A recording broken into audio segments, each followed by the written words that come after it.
This is Focus on Africa from BBC World News with me, Sophie Ikenye. Our top stories. Received like a dignitary after fleeing on foot, South Sudan's Riek Machar returns home from exile. We thank President Omar al-Bashir for doing the most difficult task of persuading the parties to reach compromises in the midst of great suspicion. For the Commonwealth, Prince Charles and his wife Camilla are due to arrive in the Gambia for a 9-day tour of West Africa. Also in the program, the invasive species that's smothering Lake Victoria. I can see miles and miles of water hyacinth stretching beyond the horizon. These stalled boats are a perfect representation of how this weed has disrupted livelihoods in a region where fishing is the main economic activity. أنا القائد الرئيس السوداني المشير عمر البشير. الناس بيسموني بالشا. أنا أعظم دكتاتوري في تاريخ العالم. We meet the documentary maker who's up for an award for her film about a puppet show that mocks Sudan's president. And in sport, a former Ghana football boss Kwesi Nyantakyi to contest life ban.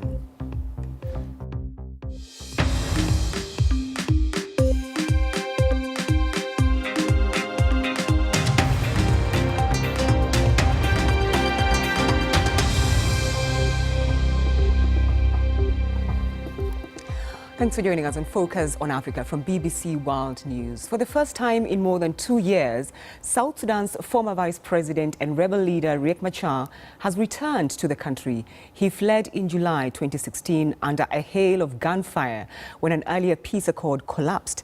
Now, Mr. Machar is now to be reinstated as vice president under the terms of a new peace deal.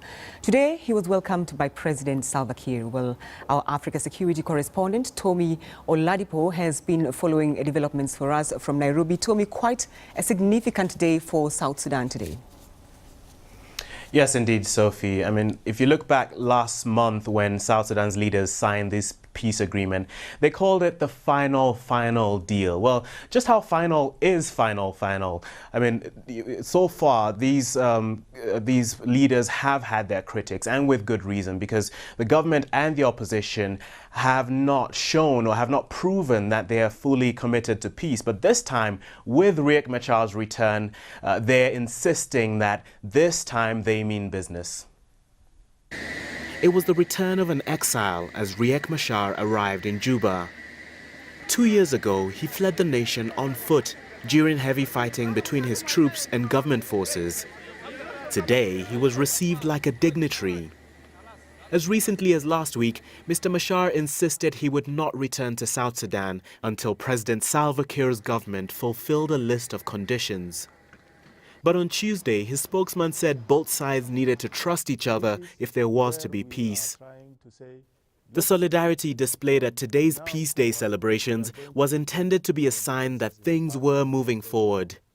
We thank President Omar al-Bashir for doing the most difficult task of persuading the parties to reach compromises in the midst of great suspicion. The rivals signed a peace deal last month in neighboring Sudan with the backing of regional partners. As your president, I want to apologize on behalf of all the parties to the conflict.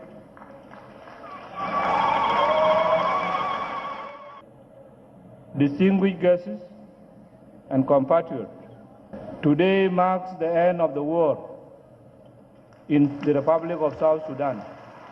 Since the South Sudanese government and rebels have repeatedly broken past agreements, there was caution from Western powers when they signed the latest one. South Sudan is one of the greatest tragedies of our time. It's a tragedy which need not have happened. It's a tragedy that was entirely the making of the very, very negative people, who were involved in this. And the situation needs to improve very quickly. There are still reports of their troops clashing in some parts of the country, and this week the United Nations World Food Programme said the continued violence was blocking deliveries of food aid to areas where it was desperately needed. Peace agreements are not new in South Sudan. The government and opposition are trying to prove to their people and to the world watching that things will be different this time. But considering this country's bloody history, the burden of proof lies upon these leaders. Also, President Salva Kiir also made a major announcement ordering the release of two men who are close to Riek Machar. One is James Gadet, who is a former spokesman of Mr. Machar. He was arrested in Kenya after declaring some views that were deemed opposing or that the government did not seem to like.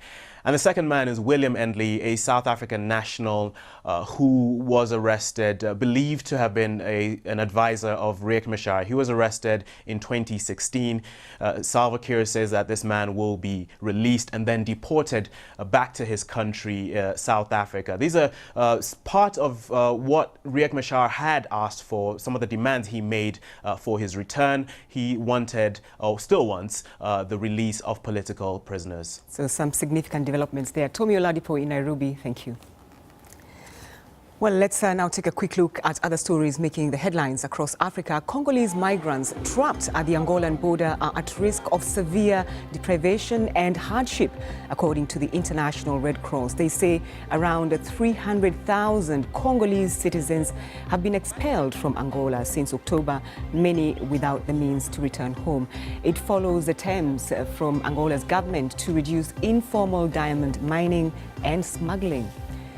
A new committee is to be formed in Dar es Salaam, Tanzania, to find and arrest homosexuals as well as people operating brothels. Regional Commissioner Paul Makonda made the announcement today and also warned residents that they should delete illegal nude pictures from their phones. Now, this was what Mr. Makonda's message to the human rights activists was.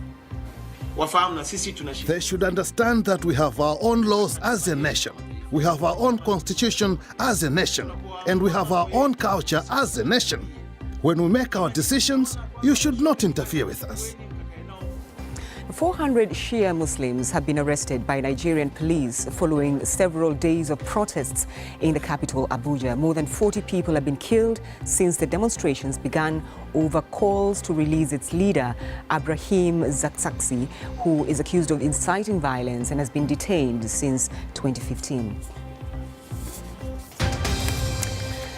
Next to a problem on Lake Victoria, the largest freshwater lake on the continent. It's being invaded by the water hyacinth weed, which is paralyzing fishing activities and lake transport. Now, the lake is a lifeline for Ugandans, Tanzanians and Kenyans living on its shores, and efforts to clear the weed have not been successful so far. However, a high school teacher has seen an opportunity. The BBC's Masi Juma sent this report from Lake Victoria. Along the shores of Lake Victoria in Dunga Beach, Kisumu, green plants gently float on the surface of the water, adding color to the otherwise still waters. But that is where the beauty ends. This is water hyacinth, which the Kenya Marine Institute estimates has covered about 10,000 hectares of Lake Victoria. From where I am standing, I can see miles and miles of water hyacinth stretching beyond the horizon. These stalled boats are a perfect representation of how this weed has disrupted livelihoods in a region where fishing is the main economic activity. These young men pack the hyacinth in gunny bags and transport it to Yala town, just outside Kisumu. They bring the harvested hyacinth here to the home of a Kenyan high school teacher who identified a business opportunity where many see an invasive aquatic nuisance. From his homestead, he converts the hyacinth to bioethanol fuel. It is our pride that we have solved two problems at ago, the energy poverty in household, and also we are solving the problem of water hyacinth in Lake Victoria. But we have a challenge that we cannot meet the demand because of the expensive apparatus and equipment that we need here. So we cannot supply the fuel to our retailers and consumers consistently. Actually, we are working under a lot of pressure.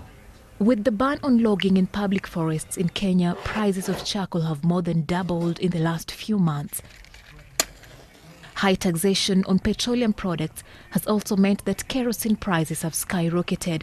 Arwa's bioethanol fuel has proved a good alternative source of clean, affordable and accessible energy. As you can see, it's very clean. It doesn't have any soot, any smell. Yes, it can't affect children. It's very cheap compared to charcoal and kerosene. Then this half liter, I can use it for 2 days, depending on what I want to cook. A half-liter bottle of this fuel costs less than $50. Arwa's initiative is a small step in the right direction, but this can only deal with a tiny part of the hyacinth, a plant which the government of Kenya has spent millions of dollars trying to clear unsuccessfully. Until this project is scaled up dramatically, the economy of this region will continue to be choked up. Mercy Juma, BBC News, Kisumu.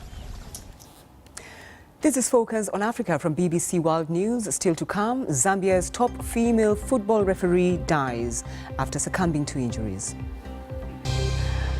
I'm Sophie Ikenye and you're watching Focus on Africa from BBC World News. The top story on this program, South Sudan's former vice president and rebel leader Riek Machar has returned to the country after more than 2 years in exile. Now, Britain's Prince Charles and his wife Camilla have arrived in the Gambia at the start of a 9-day tour of West Africa. The royal couple will be visiting Commonwealth countries in the region. In April, Commonwealth leaders selected him to succeed the Queen as head of the organization. Well, the BBC's Frederick Tendeng is at the airport in Banjul and joins us on the line. Frederick, what kind of reception have they received? A colorful reception. Gambia wants the Royal Highness to be greeted with color, with equally warmth, and the Gambia Teranga. That is the sense of welcoming Gambian people have. Pending the fact that Gambia and UK have a historical relation of 530 years since the first explorers came to the Gambian River coast.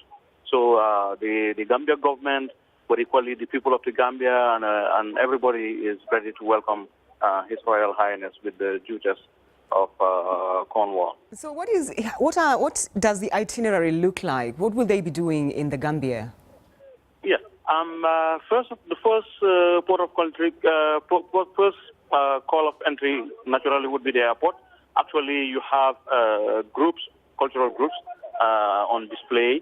You have the Gambia music section that is also equally around, the music band that is around playing music, the protocol, equally the ministers, but equally the diplomatic corps. Everybody's waiting because His Royal Highness will come, the Prince will come, around 6 o'clock, that's 6 GMT in the Gambia time here. Then from here, he will proceed to Coco Ocean, where there will also be a display of culture.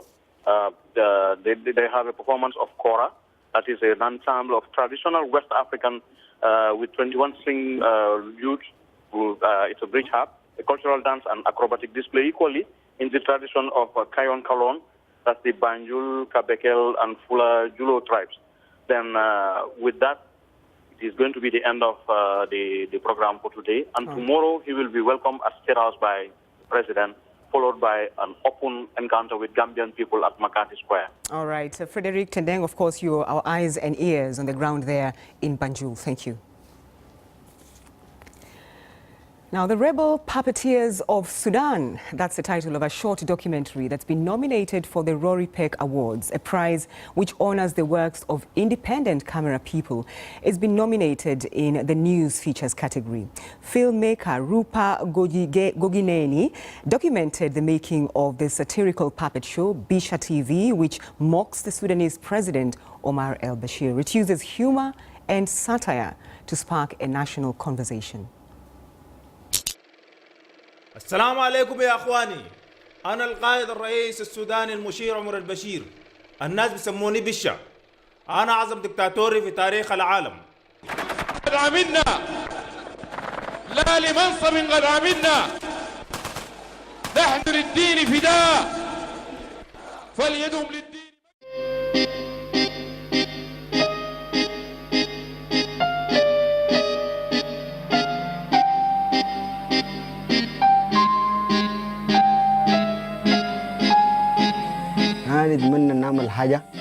المؤتمر ده زادوا كبير شديد كبير شديد لكن ده ذاته ده أكبر حاجة أنا عملته شديد يا زلمة. أحسن حاجة عجبتني يعني كيف زلبر بحرك الراس لما يعمل فيه كده.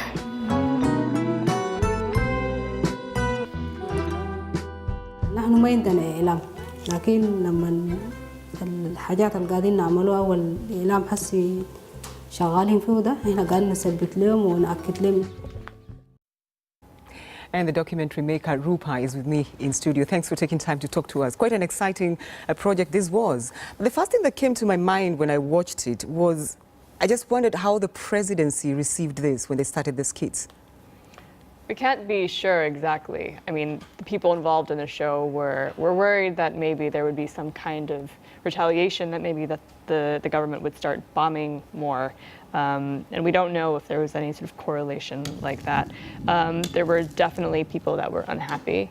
There was a lot of, you know, as you mentioned, sort of online dialogue, and people were calling it blasphemous, and yeah, so it was mixed reception. How did you get hold of this group, and how was it working with them? So I had traveled up to the Nuba Mountains to train journalists. I was training them in video editing, and meanwhile this was happening in the background. They were filming the last few episodes of the web series, and so I just started filming them. It was sort of the efforts of an entire community. You had the puppeteers and journalists involved, and students from the local school, a drama group. So it really was a labor of love, and there were a lot of people involved. Was it difficult, given, you know, getting something funny out of a volatile environment is not that easy? No, I mean, you've seen the show, and it's very funny, and I just sort of pointed my cameras towards them. I mean, despite it being a war zone, they have continued living their lives. And of course, they laugh, they love, they do all of the normal human things. Has it had any impact so far? Did you find out whether their skits, what they are doing, has had an impact at all? It definitely has had an impact in that they were able to start this conversation, you know, virtually online and over WhatsApp, but they were able to kind of spread news about this conflict and these conflicts across the front line into Khartoum, amongst diaspora, and that's really remarkable considering there isn't much freedom of press in Sudan, and it's not allowed to report on the wars. All right, so now you are preparing for tomorrow's awards, the Rory Peck Awards. I'm sure you've prepared your your thank you speech. Not yet. Not yet, but you're excited about this award. I am excited. Yeah. All right, Rupa, we have to leave it there, but thank you for taking time to talk to us. Thank you. Thank you so much. All right. You are watching BBC Focus on Africa. Let's find out what's happening in the world of sport. Thank you, Sophie. Lots going on today. Former Ghana Football Association boss Kwesi Nyantakyi will appeal against his life ban at the Court of Arbitration for Sport. On Tuesday, football world governing body FIFA banned him for breaking bribery and corruption rules, accusations he has always denied. The world body also fined him almost $500,000. FIFA launched an investigation after Nyantakyi was filmed taking a gift of shopping money for $65,000 from an undercover reporter. Nyantakyi was also vice president of the Confederation of African Football and a member of the FIFA Council. He has since stepped down from his role as GFA president. I personally think that once the matter is with the courts, they need to finish the process and let the Ghanaian authorities take action against any sort of person. Whether he has committed a crime, he needs to be punished for it. If he's not committed any crime, he needs to be, cleared of any wrongdoing. What has happened, Ghanaians should know that it is not a burden for Nyantakyi alone. It's an embarrassment to Ghana football. We should learn from it. And those who take the reins of affairs of Ghana football, especially after normalization committee, should take a cue from it that it can happen to anybody. As to whether he should be prosecuted here in Ghana or not, it's a two-way affair. FIFA has done theirs. That's what they find out. In Ghana here, what the law says must be carried on. If they find anything criminal what he did, I think the law should take its course. It's very sad, but I will also advise other officials at the GFA to also take this as an opportunity to learn a big lesson from it, because now what FIFA want to carry is about transparency in football. You cannot manage football with corruption and bribery and all that. Still staying in the country, last week Ghana won the rights to host the 2023 All-Africa Games, and authorities in the country say that they will embark on massive infrastructural projects, including building a 60,000 capacity Olympic stadium in Accra. Deputy Sports Minister Perry Okujato says that lots of opportunities will come to the country as a result. BBC's Thomas Nadi has been speaking to him. It's an opportunity to put Ghana on the map, open Ghana up to the rest of the continent and to the rest of the world, package Ghana as one of the destinations in Africa that is open to the world, that is open for tourism, that is open for business. Ghana was nearly denied the opportunity to host the Africa Women's Cup of Nations because of poor preparations. What is going to be different this time around ahead of the All-African Games? With the timelines that we have, and the fact that the inspection has begun already, we've had 2 inspections before the final bid presentation, we're hoping that we'll have a roadmap moving forward. We're going to set up a secretariat that is going to be in charge of the African Games, and then we've already drawn up the projects that we want to do to enhance the facilities that we have.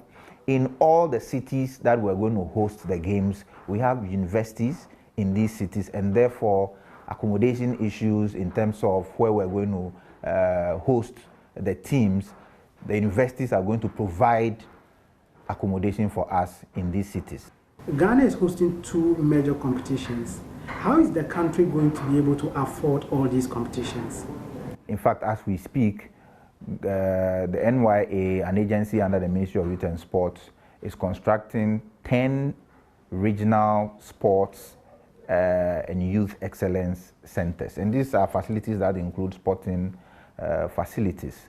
We have plans to build a 60,000 Olympic-sized stadium towards the 2023 African Games. So where are you getting the money to be able to do? Government of Ghana is paying for it. Where are you getting the money from? We're going to raise the money. How? Because we've budgeted for it. And once you budget for something, you pay out of your yearly budget, or you raise the funding from outside through loans and through grants and the rest of it. Now to the Amputee World Cup in Mexico, where Nigeria got their first win on Tuesday. It was a 1-0 victory over El Salvador, but it wasn't enough to take them through to the knockout stages. There was good news, though, for Kenya and Angola, who have gone through to the next round. And to some sad news, one of Zambia's top female football referees has died. The Zambian Football Association says Leah Namukonde passed away on Wednesday morning after succumbing to injuries which she sustained in a road accident on Saturday. The incident happened hours after officiating a domestic league match. She was one of 2 Zambian female accredited referees. Now, 10 Benin youth players and former Football Federation President Andrew Musharafu have been given prison sentences for age cheating. A court in the country found them guilty of lying about their ages as they failed MRI tests in Niger. The tests, which were failed in September, saw Benin disqualified from last month's regional qualifying tournament in Niger for the 2019 Under-17 Africa Cup of Nations. And that's all the sports, Sophie. I was quite surprised by that MRI testing thing. I didn't quite know. Nick, my colleague, was telling me about it in the studio and how it works. I know. How you can tell whether one is past 17 years, but very interesting. Indeed.